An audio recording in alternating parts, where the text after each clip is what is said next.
पढ़ेंगे class 8 chapter 8 exercise 8.3 question number 5 का ए part, जो हमें ए बी सी डी 4 पार्टों में डिवाइड है। क्वेश्चन नंबर 5, तो हमारे पास पहला पार्ट ए है।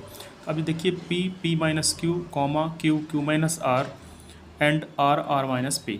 देखिए पहले इस एक्सप्रेशन को हम क्लियर करेंगे, तो इसका मल्टीपल हम करेंगे तो पी का पी में मल्टीपल होगा तो हमारे पास आ जाएगा पी स्क्वायर। तो ये हमारे पास आ जाएगा P square. P square minus P का मल्टीपल क्यू से करेंगे तो आ जाएगा पी क्यू, ये कॉमा लगा हुआ है। अब क्यू का मल्टीपल क्यू से होगा तो क्या हो जाएगा क्यू आर क्यू स्क्वायर, और क्यू का मल्टीपल आर से करेंगे तो क्या हो जाएगा क्यू आर। एंड हमारे पास ये है आर का मल्टीपल आर से करेंगे तो हो जाएगा आर स्क्वायर, और आर का मल्टीपल करेंगे पी से तो हो जाएगा माइनस का ये आर पी। अब देखिए ये एक्सप्रेशन एक सेकंड और ये थर्ड, अब इसको ऐड करते हैं जैसे हम पिछले क्वेश्चन में करते थे। P square minus P Q, ये हमारे पास फर्स्ट एक्सप्रेशन आ गई। अब सेकंड को इसके नीचे लिखते हैं। अब नीचे कैसे लिखते हैं कि नीचे हमारे पास सेम वेरिएबल के नीचे सेम वेरिएबल लिखते हैं। अब यहाँ पे देखिए क्यू स्क्वायर कहीं नहीं है इसमें, तो सेकंड रो में हम क्यू स्क्वायर ये जो प्लस का है क्यू स्क्वायर को साइड में लिख देंगे। इसके नीचे जस्ट देखिए, इसके नीचे नहीं लिख सकते, इसके नीचे नहीं लिख सकते। अब इसको अलग से लिखना पड़ेगा क्योंकि ये क्यू स्क्वायर किसी से मैच नहीं कर रहा है। माइनस क्यू आर, देखिए यहाँ पे क्यू आर भी नहीं है तो इस सेकंड लाइन में माइनस का क्यू आर हम यहाँ पे लिख देंगे। अब चलते हैं थर्ड पे। यहाँ पे देखिए आर स्क्वायर फर्स्ट में कहीं नहीं है और सेकंड में भी हमारे पास नहीं है। अब थर्ड हम आर स्क्वायर को अलग से ही लिखेंगे, तो यहाँ पे थर्ड में हम आर स्क्वायर को अलग से लिख देते हैं। माइनस आर पी, अब आर पी कहाँ है, देखिए हमारे पास क्यू आर है पी क्यू है लेकिन आर पी कहीं नहीं है, तो यहाँ पे भी हम अलग से इसको आर पी लिख देंगे। ध्यान रखना है, रो का ध्यान रखना है, अलग अलग इसमें ही नहीं इसको लिख देना है। फर्स्ट ये थी, सेकंड ये थी और थर्ड ये थी, नहीं होती हैं तो साइड में उसको लिख देते हैं। अब देखिए पी स्क्वायर का हमारे पास पी स्क्वायर आ जाएगा, माइनस पी क्यू का पी क्यू आएगा, प्लस क्यू स्क्वायर का क्यू स्क्वायर होगा, माइनस क्यू आर का क्यू आर होगा, प्लस आर स्क्वायर का आर स्क्वायर, आर पी का आर पी। देखिए कोई भी वेरिएबल हमारे पास ऐड या सब्ट्रैक्ट नहीं हो पा रहा है। अब ये इसका आंसर है। अब ये इसको क्रम से भी हम जमा सकते हैं। पी स्क्वायर स्क्वायर स्क्वायर वाले एक तरफ लिख दो, क्यू स्क्वायर यहाँ पे देखिए साथ में लिख देते हैं, स्क्वायर स्क्वायर जो वाले आए हैं, P square Q square R square, फिर आ जाता है P Q minus Q R और माइनस आर पी।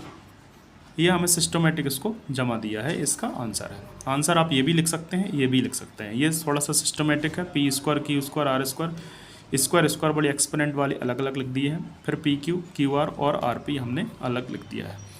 ये पार्ट फर्स्ट का आंसर है, ए वाले फिफ्थ का ए। अब हम चलते हैं, हमारे पास पार्ट बी में है। इसको देखिए 2x का मल्टीपल z से करेंगे, फिर 2x का मल्टीपल x से और फिर 2x का y से हम मल्टीपल करेंगे। देखिए 2x का मल्टीपल हम करेंगे z से तो 2xz होगा। अब देखिए 2x का मल्टीपल करेंगे x से तो 2x स्क्वायर हो जाएगा, माइनस का माइनस। 2x का मल्टीपल हमें करना है y से तो 2xy ये हमारे पास आ जाएगा। एंड हम लिखेंगे एंड 2y का मल्टीपल z से करना है तो 2yz माइनस 2y का मल्टीपल y से करेंगे तो 2y स्क्वायर, और 2y का मल्टीपल करेंगे x से तो क्या हो जाएगा 2xy। इस टाइप से हम उसको नोट कर देंगे। अब देखिए एक एक्सप्रेशन ये हो गई हमारे पास और एक्सप्रेशन ये हो गई। अब इसको ऐड करना है तो फर्स्ट तो एज इट इज़ लिख देते हैं 2xz minus 2x square minus का 2xy। अब ये सेकंड एक्सप्रेशन को इसके नीचे लिखेंगे, सेम वेरिएबल के नीचे सेम। देखिए 2yz, तो यहाँ पे yz कहीं दिख रहा है, नहीं है, तो यहाँ पे हम अलग से लिखना पड़ेगा 2yz। अब 2y स्क्वायर कहीं है क्या, नहीं है, तो यहाँ पे हम 2y स्क्वायर लिख देंगे, माइनस का 2xy। देखिए माइनस का 2xy, यहाँ पे माइनस का 2xy हमारे पास है तो ये हो जाएगा 2xy।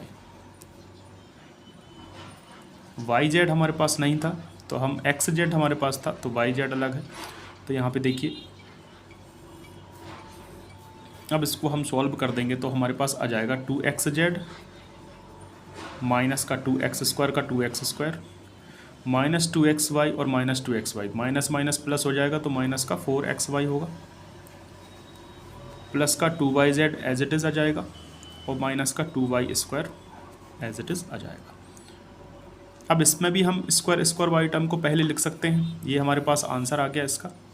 अगर स्क्वायर स्क्वायर वाले को पहले लिखना है तो हम इसको भी लिख सकते हैं, 2x² पहले लिख देंगे, उसके बाद 2y² लिख देंगे, फिर xz लिख देंगे, xy लिख देंगे, फिर yz लिख देंगे। तो हम इसको लिख देते हैं 2x² माइनस का 2y² और उसके बाद में प्लस का 2xz माइनस का 4xy प्लस का 2yz।